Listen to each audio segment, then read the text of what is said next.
Hi everyone, कैसे हो आप लोग। Welcome back to my channel. क्या आप लोग भी नीट के लिए सेल्फ स्टडी कर रहे हो, लेकिन ये समझ नहीं आ रहा कि हम लेक्चर्स कहाँ से देखें, हम क्वेश्चन प्रैक्टिस कहाँ से करें, मॉक टेस्ट कहाँ से दें। ये सारे क्वेश्चन है और समझ नहीं आ रहा हमारी क्या स्ट्रैटेजी होनी चाहिए। सो डोंट वरी, बस वीडियो को एकदम एंड तक देखना। I will tell you the complete road map and strategy, जिससे आपका नीट में बहुत अच्छा स्कोर आएगा। So now let's start the video. Before starting the video मैं आपको बताना चाहती हूँ कि मैंने खुद भी सेल्फ स्टडी करी थी। मैंने कोई कोचिंग ज्वाइन नहीं करी थी, मैंने सारे लेक्चर्स यूट्यूब से देखे थे और मैंने मॉक टेस्ट और क्वेश्चन प्रैक्टिस सब कुछ टेलीग्राम से रिसोर्सेज ढूंढ के करे थे। तो उसी के थ्रू मैंने अपनी पढ़ाई करी थी और मेरा 666 स्कोर आया था नीट में। और now I am in Lady Hardinge Medical College, जो कि मेरा ड्रीम कॉलेज था। तो अगर मैं कर सकती हूँ तो आप भी कर सकते हो। तो अगर आपके मन में 1% भी डाउट आ रहा है ना कि हम सेल्फ स्टडी कर रहे हैं तो क्या हमारा क्लियर हो सकता है नीट, हम क्रैक कर पाएंगे नहीं कर पाएंगे, क्या हमारी प्रिपरेशन इतनी होगी जितनी कोचिंग वाले बच्चे करते हैं, क्या हमारा सिलेक्शन हो पाएगा। तो अगर ये सारे डाउट्स आ रहे हैं तो सबको निकाल दो। बिल्कुल पॉसिबल है आपका सिलेक्शन सेल्फ स्टडी से। अगर आप अच्छे से पढ़ोगे और जो जो मैं बता रही हूँ सब कुछ करोगे ना, तो बिल्कुल पॉसिबल है। एंड अगर आपको ये लग रहा है कि रिसोर्सेज अवेलेबल नहीं है, तो इस वीडियो के एंड तक आपको ये बिल्कुल भी नहीं लगेगा। आपको खुद लगने लगेगा कि सब कुछ अवेलेबल है, बस करना है। अगर आप करोगे तो आपका सिलेक्शन होगा। और अगर आप ड्रॉपर हो तो आपको ये पता होना चाहिए कि आपने लास्ट अटेम्प्ट में 2025 में क्या गलतियां करी थी जिसकी वजह से आपका सिलेक्शन नहीं हुआ। आपको प्रॉपर आइडिया होना चाहिए कि आपसे यही गलती हुई है और ये आपको रिपीट नहीं करनी है। फॉर एग्जाम्पल, जब मैंने अपना फर्स्ट अटेम्प्ट दिया था तब मेरे से दो मेजर गलतियां हो गई थी। एक तो मेरा सिलेबस कंप्लीट नहीं था पूरा, फिजिक्स के कुछ चैप्टर मैंने अच्छे से नहीं पढ़े थे और मैंने उनमें से काफ़ी चीज़ छोड़ दी थी। सेकेंडली, मैंने बहुत ज़्यादा मॉक टेस्ट नहीं दिए थे और जो मैंने दिए भी थे ना, तो उन्हें मैंने एनालाइज भी नहीं किया था। तो ये गलतियाँ मुझसे हो गई थी और फिर मैंने ये डिसाइड किया था कि अब सेकेंड अटेम्प्ट के टाइम पे मैं ये गलती रिपीट नहीं करूँगी। मैंने अपना सिलेबस पूरा कंप्लीट किया था और मैंने बहुत सारे मॉक टेस्ट दिए थे। मुझसे जितना हो पाया था लास्ट टाइम तक मैंने बहुत मॉक टेस्ट दिए थे और मैंने जितने भी दिए उन सबको प्रॉपर एनालाइज किया। ऐसा एक भी मॉक टेस्ट नहीं था जो मैंने सिर्फ दे दिया और मैंने उसकी गलतियाँ नहीं देखी। मैंने अपनी सारी मिस्टेक्स देखी थी और अपनी मिस्टेक नोटबुक भी बनाई थी। तो आप लोगों को भी सेम इसी तरीके से करना है। अपनी गलतियाँ देखो कि यार आपसे ये गलतियाँ हो गई और ये आपने नहीं किया था, ये आपकी प्रिपरेशन में कमियां थी, तो उसको इस बार आपको रिपीट नहीं करना है। ठीक है, आपका यही टारगेट होना चाहिए कि जो गलतियां पहले हो गई ना, वो अब दोबारा नहीं होनी चाहिए, क्योंकि वो आपका सिलेक्शन फिर से रोक सकती है। And if you are thinking कि टाइम कम है, तो टाइम कम नहीं है। ठीक है, इनफ टाइम है जिसमें आप अपनी प्रिपरेशन को एकदम स्ट्रॉन्ग कर सकते हो। लेकिन अगर आप कंसिस्टेंट नहीं रहोगे तो ऑफकोर्स ये टाइम आपको कम पड़ेगा। तो इसलिए आपको बहुत डिसिप्लिन होना है। सो नाउ अब बात करते हैं सब्जेक्ट वाइज स्ट्रैटेजी की और आपकी क्या स्ट्रैटेजी होनी चाहिए पूरे 6 मंथ में जिसमें आपको सिलेबस को कंप्लीट करना है। सबसे पहले आपके पास एक प्रॉपर प्लानर होना चाहिए जिसके अकॉर्डिंग आप अपनी पढ़ाई कर रहे हो। आपको पता होना चाहिए कि इस वीक मुझे इतने चैप्टर्स कंप्लीट करना है और ओवरऑल इस महीने में मुझे इतना करना है। ठीक है, तो अगर आपने अपना खुद का प्लानर बना रखा है तो आप उसे फॉलो करो। लेकिन अगर आपने नहीं बना रखा तो आपको मेरे टेलीग्राम चैनल पे चैप्टर्स की लिस्ट मिल जाएगी जो आपको अगस्त एंड तक करने हैं। तो आपको 2 महीने का प्लानर मिल जाएगा, आप उसके अकॉर्डिंग फॉलो करो और आगे का भी प्लानर मैं आपको प्रोवाइड कर दूंगी। तो आप वैसे अपना उसके अकॉर्डिंग आप अपने सिलेबस को कंप्लीट कर सकते हो। देन अगर आप ओवरऑल वीक की बात करें तो आपको डेली 2 सब्जेक्ट्स को करना है। अगर आप 3 सब्जेक्ट्स करोगे तो ऐसा होगा कि आप तीनों में थोड़ा थोड़ा करोगे, किसी का कुछ पूरा नहीं हो पाएगा। और अगर पूरा दिन एक ही सब्जेक्ट पढ़ोगे तो बहुत ज़्यादा बोर हो जाओगे।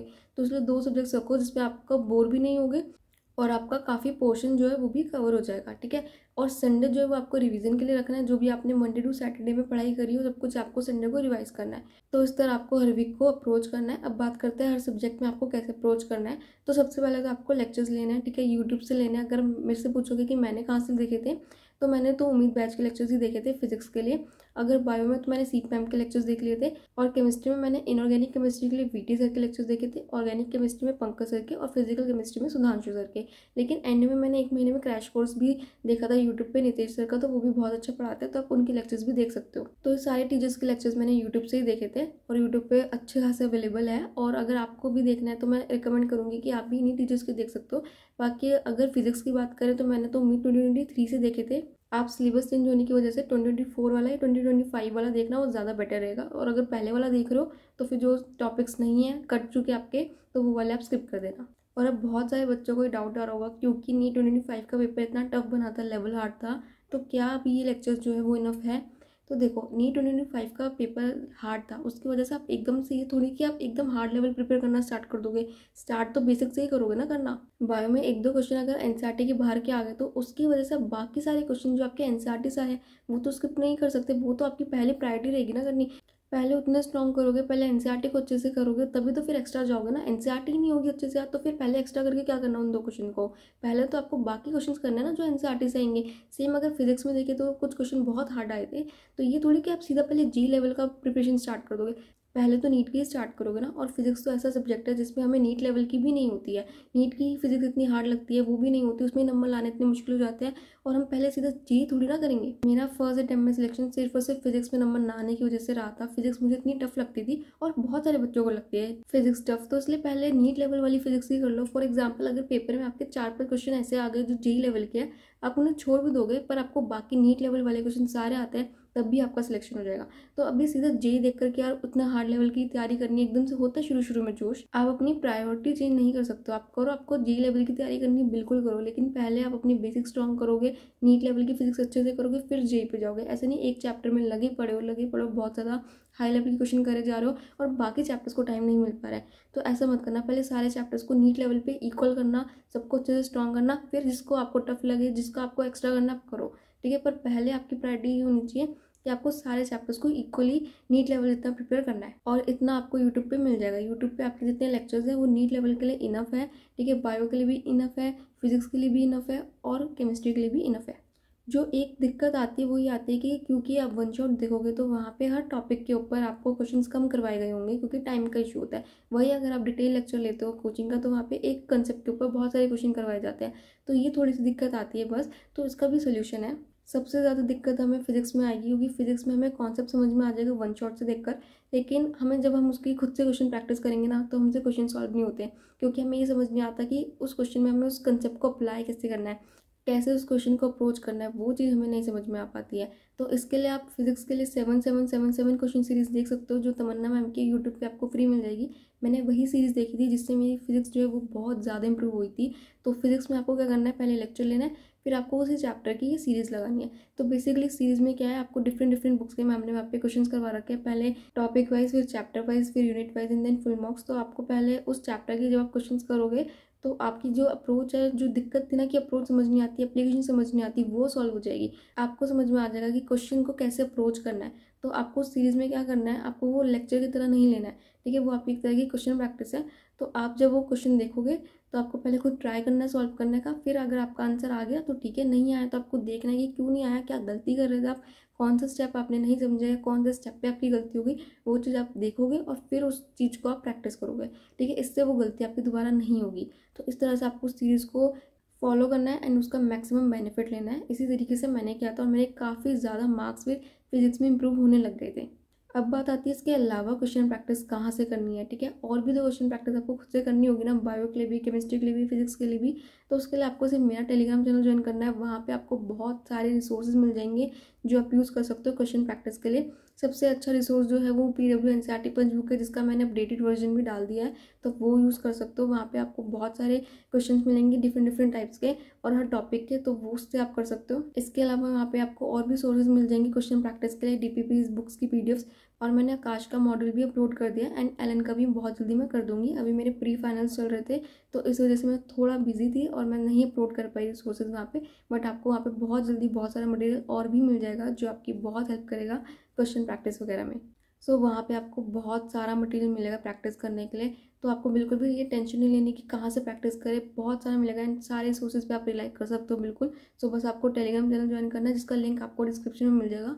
अभी जाके फटाफट से ज्वाइन कर लो। ऑल्सो वहाँ पे आपको PYQs की बुक भी मिल जाएगी, जहाँ से आप PYQs सॉल्व कर सकते हो। तो फिजिक्स के लिए आपको लास्ट 10 to 15 ईयर्स के एंड बायोकेमिस्ट्री के लिए लास्ट 5 to 7 ईयर्स के PYQs सॉल्व करने हैं, तो आप वहीं से लेके कर लेना। इसके बाद आपको करनी है NCERT रीडिंग, जो आपको बायो और केमिस्ट्री के लिए दोनों के लिए करनी है, बहुत इंपॉर्टेंट है। तो बायो के लिए आपको पूरी NCERT को बहुत अच्छे से रीड करना है। NCERT के एंड में समरी में क्या लिखा है, स्टार्टिंग में इंट्रोडक्शन में क्या लिखा है, एक एक लाइन डायग्राम्स उनके नीचे क्या लिखा है, तो एक एक चीज़ आपको बहुत डिटेल में पढ़नी है NCERT की। और सेम ऐसे ही आपको केमिस्ट्री के लिए करना है।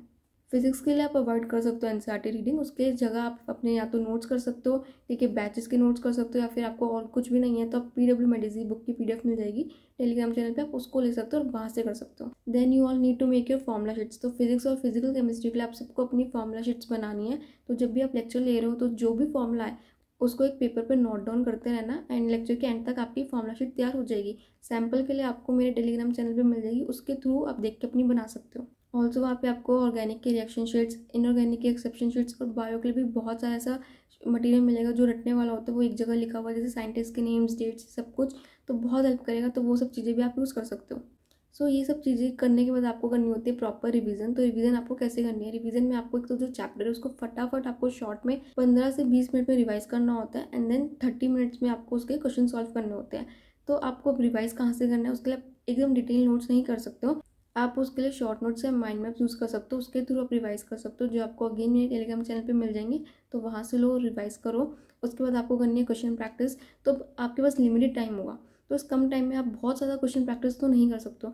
तो आपका मोटिव है उन क्वेश्चन को टारगेट करना जो आपको डिफिकल्ट लगता है और जो आपको नहीं आते। अब वो आपको कैसे पता लगेंगे, जब आप फर्स्ट टाइम क्वेश्चन प्रैक्टिस कर रहे हो ना, तो जो क्वेश्चन आपसे नहीं बने उन्हें सर्कल कर लेना, बिकॉज वही क्वेश्चन आपको रिवीजन में करने हैं, क्योंकि आपके पास टाइम कम है। तो उस कम टाइम में आप वो क्वेश्चन टारगेट करो जो आपके मार्क्स को इंप्रूव करे। जो आपको ऑलरेडी आते हैं उनको करके कोई फायदा नहीं है। नेक्स्ट आपको देना है मॉक टेस्ट, जो कि अभी से आप पार्ट टेस्ट देना स्टार्ट कर सकते हो, जैसे आपका सिलेबस थोड़ा सा कंप्लीट हो जाए, एंड फिर आपको एंड में आके फुल मार्क्स देने हैं। तो अभी पार्ट टेस्ट अपलोड करना मैंने स्टार्ट कर दिया है, तो अपना सिलेबस कंप्लीट करो और पार्ट टेस्ट वहाँ से दो। आपको मेरे टेलीग्राम चैनल पे बहुत सारे मॉक टेस्ट मिलेंगे, ठीक है, जो आप प्रैक्टिस कर सकते हो। तो उसका तो आपको बिल्कुल भी स्ट्रेस नहीं लेना, डिफरेंट डिफरेंट कोचिंग के आपको वहाँ पे मॉक टेस्ट मिल जाएंगे, तो आप देना स्टार्ट कर सकते हो। ऑल्सो बहुत सारा मटेरियल मैंने पहले नी 2025 और 2024 के लिए अपलोड किया था, तो आप वो भी यूज़ कर सकते हो। और अभी 2026 के लिए तो बहुत सारा मैं अपलोड करूँगी, तो अगेन वो आप यूज़ कर सकते हो। मॉक टेस्ट देना बहुत ज़रूरी है, ठीक है, आपकी प्रिपरेशन में बहुत इंपॉर्टेंट रोल प्ले करता है। अगर आप मॉक टेस्ट नहीं दोगे तो आपको आपकी गलतियाँ नहीं पता लगेगी, और फिर आप इम्प्रूव क्या करोगे,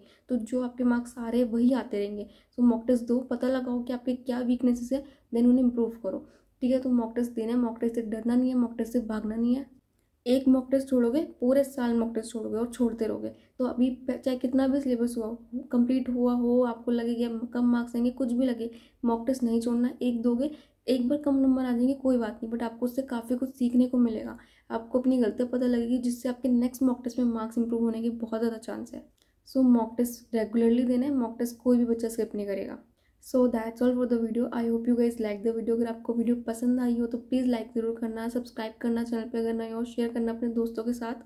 टेलीग्राम चैनल ज़रूर से ज्वाइन करना, वो आप लोगों के लिए बनाया गया है ताकि आप लोगों की हेल्प हो। तो वहाँ पे बहुत सारा मटेरियल है, यूज़ करो उसे। एंड अगर आपको कोई भी डाउट हो तो प्लीज़ मुझे कमेंट में ज़रूर बता के जाना नेक्स्ट वीडियो किस टॉपिक पे चाहिए, और ये वीडियो कैसी लगी हो ये ज़रूर बताना।